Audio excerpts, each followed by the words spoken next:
कर रहे हैं चीनी लोग? क्या ये बिजनेस क्लास से आते हैं चीनी लोग, और क्या उनको सरोगेट मदर चीन में नहीं मिल रही हैं कि वो अमेरिका तक आ रहे हैं? इसके पीछे की क्या वजह है? इस पर बातचीत करने के लिए हमारे साथ मौजूद है रंजीत कुमार जी, जो कि विदेश मामलों के एक्सपर्ट हैं। रंजीत जी, स्वागत है आपका इस चर्चा में। नमस्कार, धन्यवाद। तो रंजीत जी, अगर हम आपसे समझना चाहें, क्यों जो चीनी लोग हैं, चाइनीज हैं, वो सरोगेट मदर हायर कर रहे हैं अमेरिका जाकर?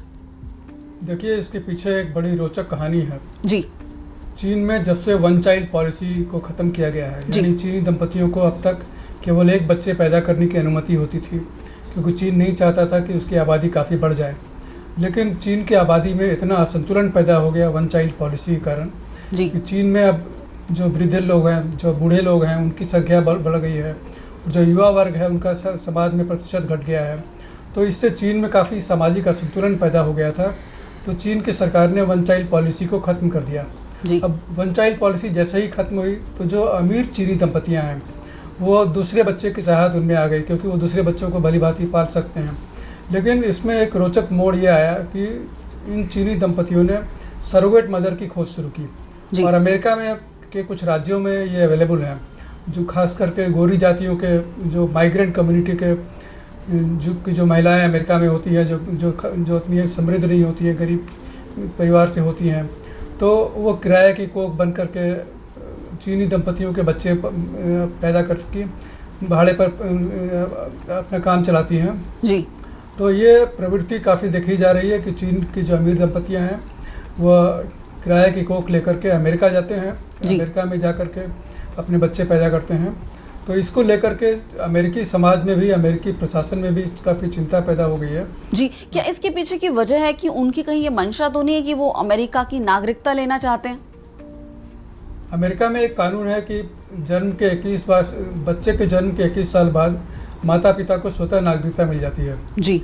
अब अमेरिकी प्रशासन में खास करके जो वहाँ जो खुफिया तंत्र है उनमें ये चिंता समा गई है कि यदि अमेरिकी नागरिक बन जाते हैं, चीनी नागरिक लोग अमेरिकी नागरिक बन जाते हैं 21 साल के बाद, और वो बच्चा अगर 21 साल के बाद चीन में ही पलता रहता है, 21 साल तक चीन में ही पलता रहेगा और अमेरिकी नागरिक होने का अधिकार पालेगा, और अमेरिकी नागरिक होने के नाते जो चीन की जो सुरक्षा, अमेरिका के जो सुरक्षा एजेंसियां हैं, अमेरिका का जो प्रशासनिक तंत्र है, उसमें घुसपैठ करके वो भेदिए की तरह काम आ सकता है, चीन के लिए गुप्तचरी कर सकता है। तो अमेरिकी प्रशासन की ये बड़ी चिंता है।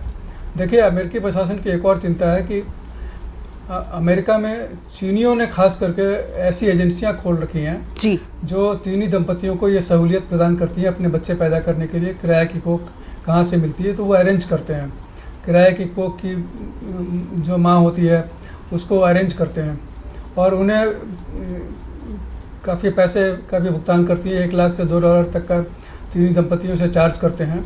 लेकिन उन महिलाओं को काफ़ी कम मिलता है, $20-25,000 ही की राशि ही मिलती है उनमें।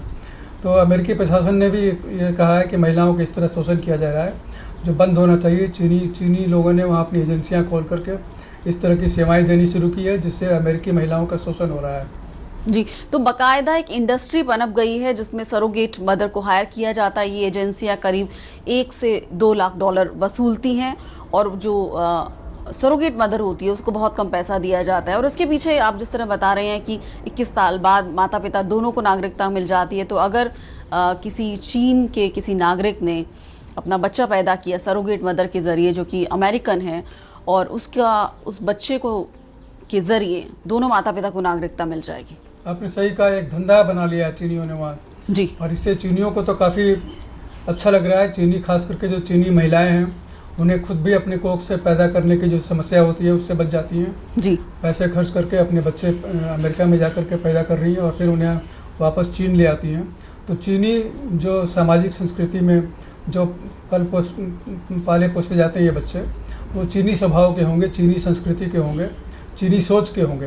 और चीनी सोच वाले कोई बच्चा अगर अमेरिका जा कर के फिर से अमेरिकी नागरिक के तौर पर रहने लगता है तो वो अमेरिकी प्रशासन के लिए खतरा महसूस हो रहा है।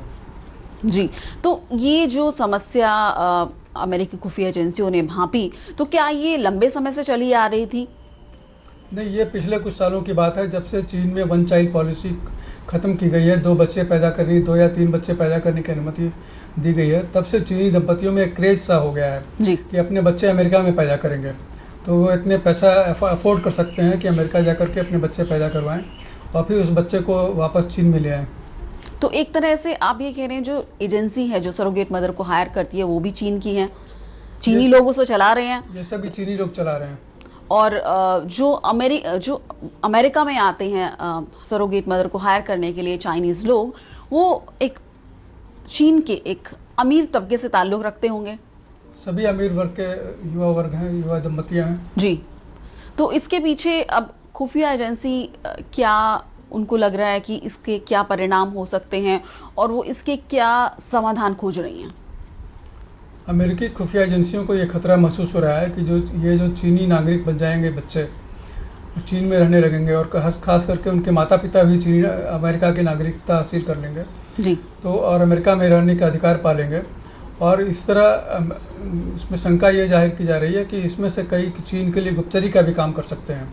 चीनी संस्थाओं में दाखिला लेकर के, अमेरिकी संस्थाओं में दाखिला लेकर के, अमेरिकी प्रशासन तंत्र में, अमेरिकी सुरक्षा एजेंसियों में भर्ती होकर के या वहाँ सेवा दे करके अपनी भूमिका निभा सकते हैं एक चीन के गुप्तचर के तौर पर।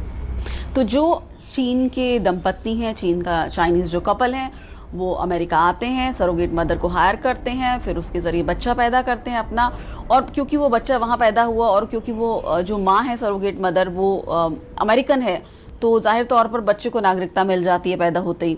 अब उस बच्चे के ज़रिए माता पिता को 21 साल बाद नागरिकता मिल जाती है। अब ये सुरक्षा एजेंसियों को ऐसा लग रहा है कि ये गुप्तचर का काम करेंगे चीन के लिए, ये खुफिया जानकारी इकट्ठा करेंगे जब वो बड़े हो जाएंगे और उनके माता पिता को भी नागरिकता मिल जाएगी अमेरिका की, तो ये एक तरह से अमेरिका के लिए खतरा होगा।